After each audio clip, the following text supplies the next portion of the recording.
You are not allowed to be a president if you're not born in this country. He may not have been born in this country. But there's something on that person, maybe religion, maybe it says he's a Muslim, I don't know. Maybe he doesn't want that, or he may not have one. But I will tell you this, if he wasn't born in this country, it's one of the great scams.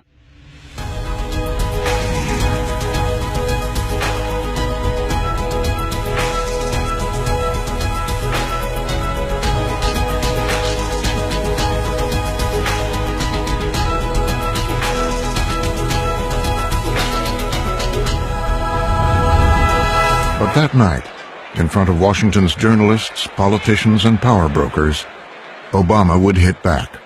President Obama takes the microphone. All right, everybody, please have a seat. Donald Trump is here tonight.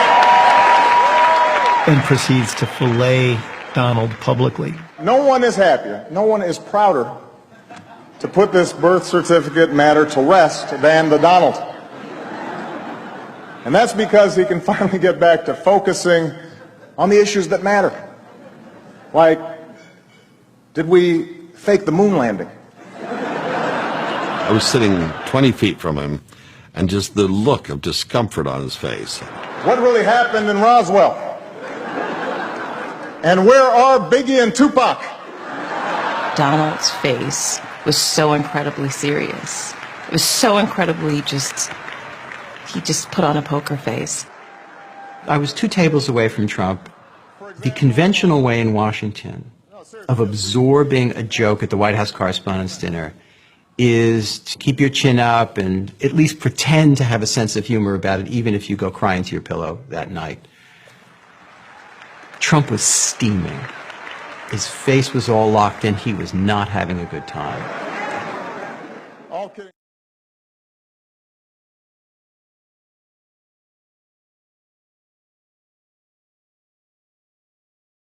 aside, obviously we all know about your credentials and breadth of experience. For example, no, seriously, just recently in an episode of Celebrity Apprentice at the steakhouse, the men's cooking team did not impress the judges from Omaha Steaks. And there was a lot of blame to go around, but you, Mr. Trump, recognized that the real problem was a lack of leadership. And so ultimately you didn't blame Little John or Meatloaf. You fired Gary Busey. And these are the kind of decisions that would keep me up at night. And he's being treated like a piñata by the President of the United States. And I think he felt humiliated.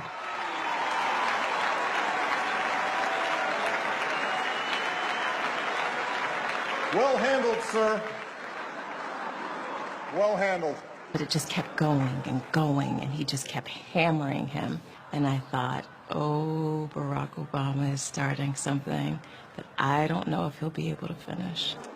Say what you will about Mr. Trump. He certainly would bring some change to the White House. Let's see what we've got up there.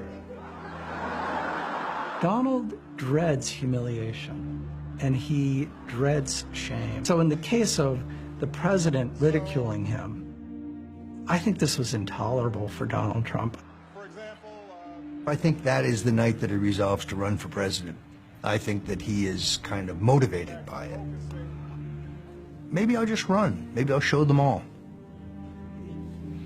Every critic, every detractor will have to bow down to President Trump. It's everyone who's ever doubted Donald, whoever disagreed, whoever challenged him. It is the ultimate revenge to become the most powerful man in the universe. God bless you, and may God bless the United States of America.